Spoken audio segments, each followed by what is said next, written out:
नमस्कार दोस्तों।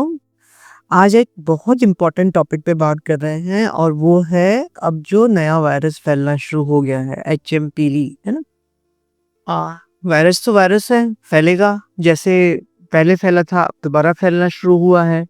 और हम सब परेशान भी हैं उससे। अब समझने वाली बात यह है कि ये वायरस किन लोगों को ज़्यादा परेशान कर रहा है। जो बहुत छोटे बच्चे हैं उनको, क्योंकि उनकी प्रतिरोधक क्षमता कम है। उसी तरह जो बहुत ज़्यादा उम्र के लोग हैं, क्योंकि उनकी भी प्रतिरोधक क्षमता कम हो जाती है, इसलिए ये वायरस उन लोगों को भी परेशान कर सकता है ना? और तीसरा, जिन लोगों को कुछ इस तरह की बीमारियां हैं या दवाइयां चल रही हैं जिससे उनके शरीर की प्रतिरोधक क्षमता कम हो जाती है, उन लोगों में ये वायरस हमें परेशान कर सकता है। होता क्या है इसमें? फिर वही खांसी, जुकाम, बुखार, बस हल्का हल्का खांसी, जुकाम, बुखार होकर ये वायरस कभी कभी हमें सिर्फ हल्के खांसी, जुकाम, बुखार करके ही हमें छोड़ देगा, उससे ज़्यादा उससे कुछ नहीं होता। लेकिन कुछ लोगों को वायरल निमोनिया भी हो रहा है। ये देखा गया है कि इस वर्ष आपने भी देखा होगा कि जब जैसे मैं एक पीडियाट्रिशियन हूँ, मेरे पास बच्चे आते हैं, तो हमें बच्चों का खांसी जुकाम सही करने में जितनी आसानी से पहले हो जाता था उतना अब नहीं हो रहा है, क्योंकि ऐसा लग रहा था कि वायरस ने अपना जो व्यवहार है वो थोड़ा सा बदल लिया है। और पिछले कुछ दिनों में ये देखा गया है कि निमोनिया के मरीज वार्ड में बढ़ गए हैं। तो इसका कारण यही हो सकता है कि नया वायरस आ गया है। कुछ बच्चों का हमने अब टेस्ट भी कराना शुरू किया है एचएमपीवी वायरस के लिए। देखते हैं उनकी क्या रिपोर्ट्स आती है। लेकिन मुद्दे की बात यह है कि अ, अगर ये वायरस हमारे समाज में फैल रहा है और इससे अगर हमें तकलीफ हो रही है, खांसी जुकाम बुखार थोड़ा बहुत हो और सही हो जाए तब तो कोई दिक्कत नहीं। लेकिन प्रॉब्लम ये हो रही है कि ये उससे आगे बढ़कर बहुत सीवियर निमोनिया भी कर रहा है, जिसमें कभी कभी जान जाने का भी खतरा लग रहा है। हमें बहुत मुश्किल हो रहा है, इन बच्चों को बचाना भी हमारे लिए मुश्किल हो रहा है।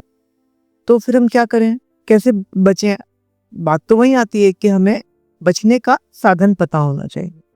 बचने का सबसे अच्छा साधन है हमारा ये छोटा सा मास्क, ना? नाक पर और मुंह पर लगाएं इसको। हमने कोविड में खूब किया है ये काम, इसको हमें एक बार और शुरू करना पड़ेगा। तो इसलिए ये मास्क उन लोगों को लगाना जरूरी है जिन्हें खांसी जुकाम बुखार हो रहा हो।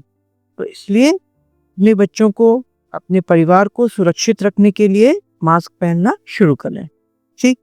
दूसरी चीज, किसी भी चीज को फालतू न छुएं, क्योंकि ये कैसे फैलता है? हवा से फैलता है। हमारे नाक के सिक्रीशन से, हमारे मुंह के सिक्रीशन से ये आपको लगेगा, आपका मुझे लगेगा। इसलिए हमें मास्क पहने और जो चीजें जिन तक किसी के सिक्रीशन आ गए हैं उनको हम न छुएं। तीसरा, बार बार हाथों को धोएं। इससे क्या होगा, हमारे हाथों में जो इन्फेक्शन आ गया है वो धुल जाएगा।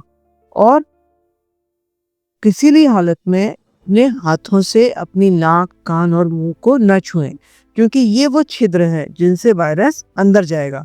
तो अगर बाई चांस हम हाथ धोना भूल भी जा रहे हैं तो भी अगर हमारे हाथों में वायरस लगा हुआ है, अगर हम अपनी आदत बना देंगे कि हम अपने नाक, कान और मुंह को इससे और आंखों को इससे नहीं छुएंगे, तो वायरस हमारे शरीर के अंदर नहीं जाएगा। है ना? सिंपल सा उपाय। खूब पानी पिए, गर्म पानी पिए, अपने आप हाइड्रेशन प्रॉपर रखें और स्वस्थ खाना खाएं। ये है इस वायरस से बचने के कुछ छोटे छोटे से तरीके।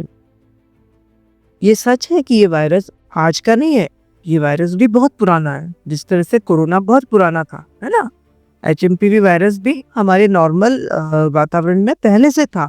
लेकिन वायरसेस अपना रूप बदल रहे हैं और रूप बदल के वो हमें थोड़ा परेशान करने की कोशिश कर रहे हैं।